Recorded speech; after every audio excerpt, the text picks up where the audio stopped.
Hoje vamos falar sobre os preparativos para a conquista.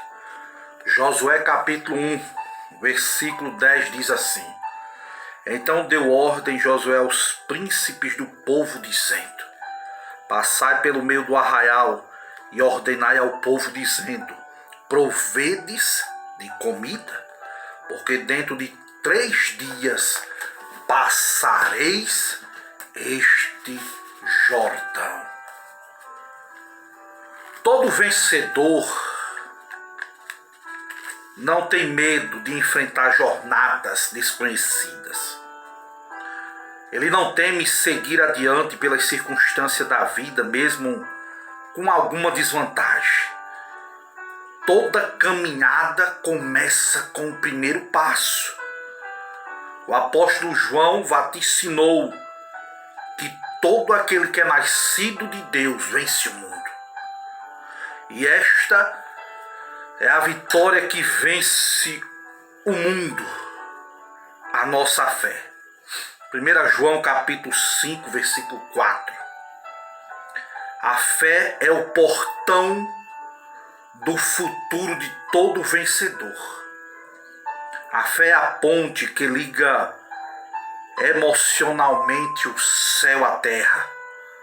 Por isso que a Bíblia diz que sem fé é impossível agradar a Deus. A inércia, a paralisação era a única hipótese não ventilada. Afinal, Josué sabia que a presença de Deus há movimento que produz alegria e vitória. Então, nessa estreia, é interessante perceber, ao contrário de muita gente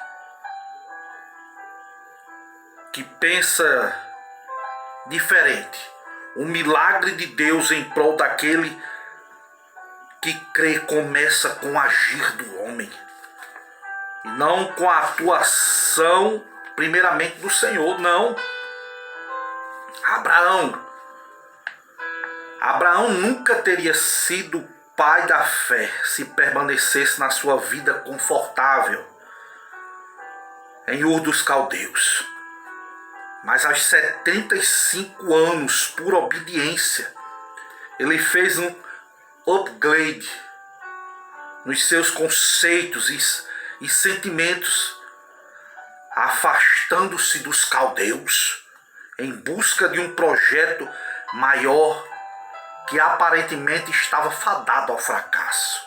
Você que se acha velho, muitas vezes 75 anos esse homem sai de Ur dos Caldeus em obediência à voz do Senhor. Outro exemplo nós vemos na vida de Davi, um homem segundo o coração de Deus. Não por causa que ele tinha uma conduta sempre reta, não. Pelo contrário, o que Davi fez para receber esse status pelo céu foi desenvolver uma fé verdadeira, genuína, que não consistia apenas em palavras, mas sobretudo em ações. 1 Samuel capítulo 17, quando desafiou o gigante Golias. Josué, da mesma forma,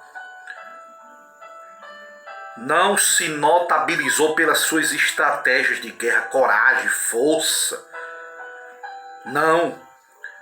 Ele foi reconhecido sobremaneira pela sua fé em obedecer a Deus de forma cega, às vezes agindo até de forma irracional, quando traçou uma estratégia arriscada para a conquista de Jericó. A fé, disse um certo teólogo, é puramente acreditar que aquilo que Deus diz é verdade. Fé é isso. Se Deus falou, é verdade. A Bíblia diz que se o Senhor se agradar de nós, depois de 38 anos que Josué tinha espiado a terra com Caleb.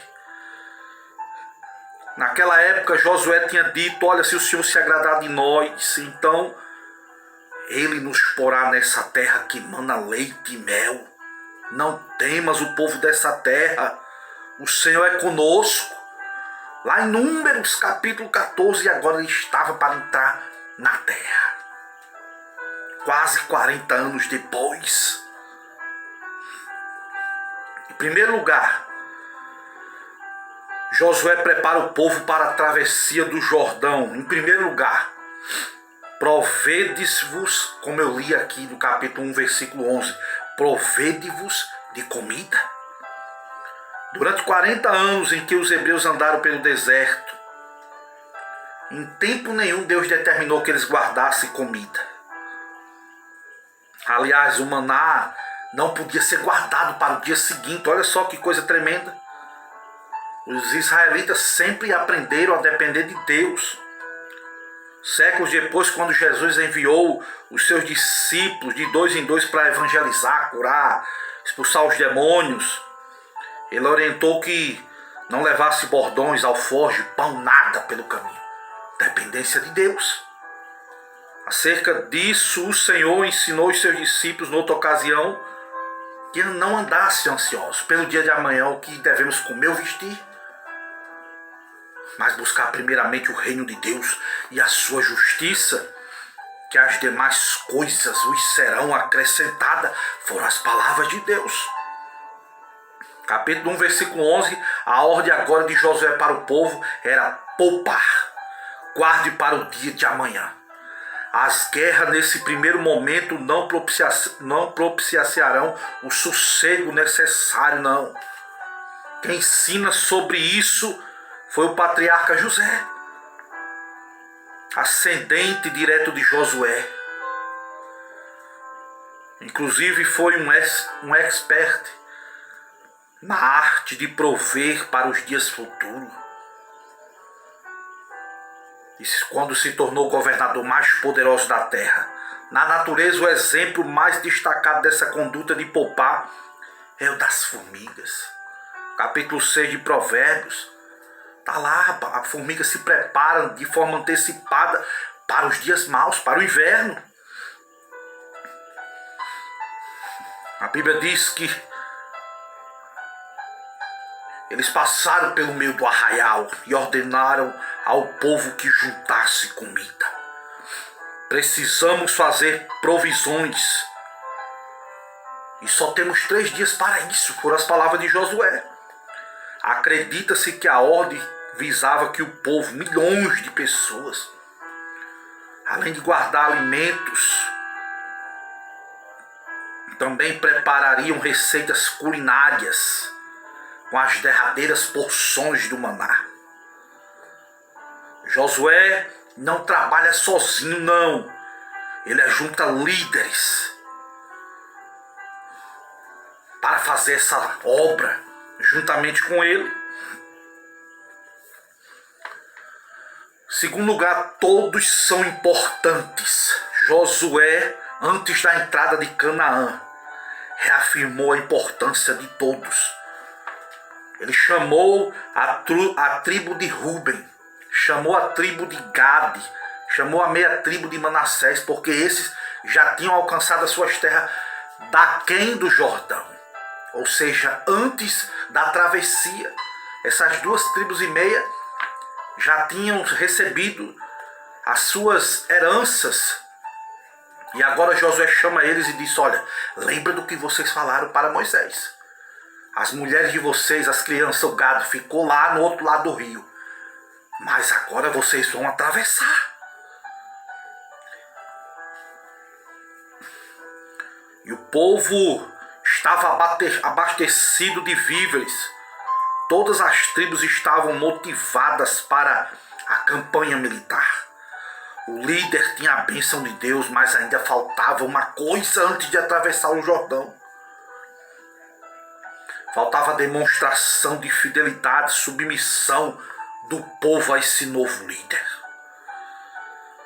Sabe-se que nada adianta ter uma bela estratégia, um exército formidável se as pessoas não estiverem dispostas a confiar e a obedecer o seu líder. Os hebreus estavam entregando o destino das suas vidas ao seu novo líder. Mas lhe pediram duas coisas. A primeira, eles disseram que se o Senhor se agradasse de Josué e fosse com ele, e disse a Josué: não temas, seja corajoso. Foram o que eles disseram: ó, Deus é contigo, nós vamos com você. Tenha coragem, nós vamos lhe ajudar. E Josué manda os 2 espias desde Sitim a espiar Canaã. Dessa vez foi diferente, porque 38 anos atrás Josué tinha ido espiar a terra a mando de Moisés com Caleb para outras funções. Mas agora Josué manda 2 espias apenas. Não se buscava entender a potencialidade da terra ou qualquer grau de dificuldade para conquistar, não. Naquele momento a finalidade era para que o comandante estudasse o modus operandi do ataque de Jericó, que era uma cidade-estado possuindo o seu próprio rei, um exército bem equipado. Essa conduta do líder é de conhecer as condições que seriam enfrentadas pela sua tropa.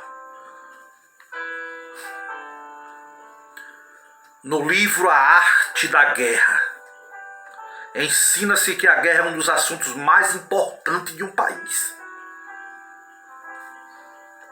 E lá ensina algumas coisas interessantes. Em primeiro lugar, conhecer o território no qual a guerra vai ser travada. Uma vez que, estudando bem, deve-se ter a noção do que é alto, baixo, longe, perto, do que é largo, do que é estreito. E assim pode-se desenvolver estratégias militares.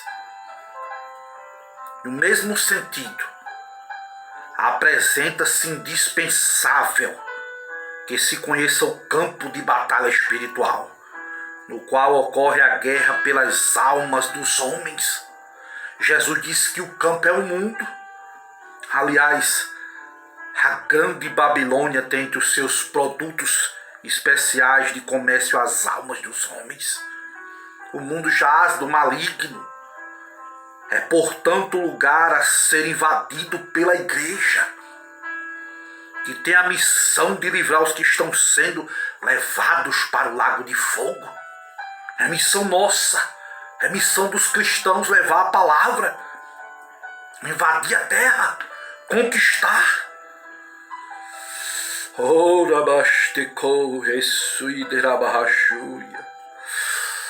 E as armas da nossa milícia não são carnais, mas poderosas em Deus. Assim, antes de derrubar a porta principal da cidade subjugada pelo inimigo, é necessário que haja um trabalho de reconhecimento do campo de batalha. Foi isso que Josué fez. O socorro de Deus. Flávio Joséfo relata que a princípio os cananeus de nada desconfiavam, desconsiderando apenas esses homens como turistas. E eles puderam observar a cidade com toda a calma, sem serem molestados, analisando as muralhas, aonde eram fracas, aonde eram fortes, a estrutura das portas. E nesse cenário aparece Raabe. Os espias estavam de fato hospedados lá, porém a mulher mentiu e livrou os espias do Senhor.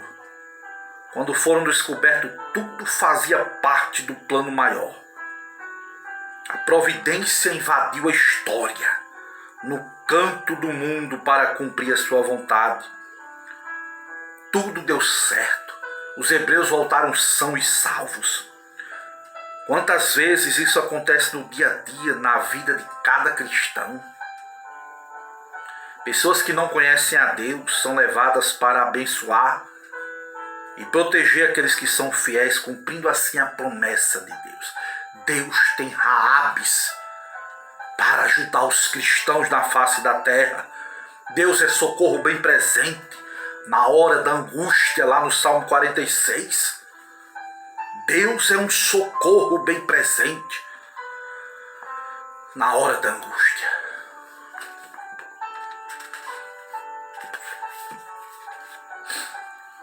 E agora vamos falar um pouco sobre Raabe. Quem foi Raabe? Raabe, a ancestral de reputação menos nobre do Messias. Raabe vivia em Jericó, uma cidade mais antiga do mundo, protegida por uma forte muralha. 32 metros de quilômetros quadrados. Os muros possuíam 9 metros de largura, com uma profundidade de quase 2,5 metros. 5,5 metros era a altura desse muro e ela estava lá em cima do muro morando. O interessante é que quando os espias entraram, ela disse: olha, eu bem sei que o Senhor já vos deu essa terra e o pavor está sobre nós. Todos os moradores aqui estão apavorados. E acrescentou: o Senhor vosso Deus é Deus em cima nos céus e embaixo da terra. Deus é Deus em cima dos céus e embaixo da terra. Oh, eu vejo que Raabe era uma mulher de fé. A história de Raabe é a prova cabal que Deus tudo pode fazer e de que não existe um abismo tão profundo que ele não possa alcançar. Raabe era uma mulher cananeia. Raabe vivia na promiscuidade, na devassa Jericó. Ela merecia pela lei ser apedrejada. Séculos após, outra mulher cananeia que estava com um problema com sua filha procurou o Senhor Jesus. O diálogo foi difícil, mas ela alcançou a misericórdia de Jesus, a mulher Ciro-fenícia, a mulher cananeia, lá em Marcos, capítulo 7, versículo 25. Deus com isso revela que não discrimina ninguém. Deus ama tanto os homens como as mulheres. E o desejo de Deus é que todos sejam salvos. Deus não tem prazer na morte do ímpio. Raabe passou a fazer parte da comunidade judaica. Casou-se, tornou-se trisavó do rei Davi, adentrando assim na linhagem real de Jesus. A fé genuína de Raabe superou em muito a vergonha de ter vivido no submundo da prostituição. Raabe era uma mulher que tinha estratégias. O reino de Deus é sobretudo um reino ético. Nada que seja chancelado pelo justo juiz terá qualquer subterfúgio, sordidez, mentira. A Bíblia diz que justiça e juízo são base do trono de Deus, e misericórdia e verdade estão adiante do seu rosto. No Salmo 89, versículo 14. Desse modo, não pode-se dizer que Deus usou alguém para mentir. Não. Raabe, como ser humano, conhecia a lei moral escrita no coração das pessoas. Ela sabia que mentir era errado. Em nenhum lugar bíblico ou em outros lugares mentir é uma coisa elogiável. Não. No Código de Hammurabi, escrito 700 anos antes da lei mosaica. Continha ensinamentos morais e certamente já era conhecido pelo povo de Jericó. Deus abençoou a Raabe não por causa da mentira dela, não, mas pela sua coragem e fé. A mentira de Raabe foi perdoada. A longanimidade de Deus em relação a suportar os nossos muitos pecados é surpreendente. As suas misericórdias, elas se renovam a cada manhã. Em último lugar, o fio de escarlate. Deus se revelou de várias formas aos profetas, aos sacerdotes, aos reis. Já no Calvário, o pecador religa-se querendo o céu por meio de Jesus Cristo de Nazaré.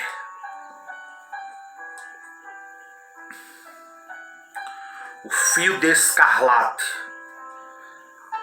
que pendia sobre a janela da casa de Raabe no dia da invasão, em que a forte muralha caiu, apontava para a gloriosa salvação de Jesus. A todos os homens que se arrependem dos seus pecados e lhe obedecem. Vemos isso também, a mesma coisa no Egito, quando o povo de Deus foi instruindo a aspergir o sangue do cordeiro nos umbrais das portas. Lembrando que a cor escarlata desse fio era vermelha, da cor do sangue, era apenas símbolos de obediência. E pela obediência eles foram salvos. E aqui eu encerro esta palavra.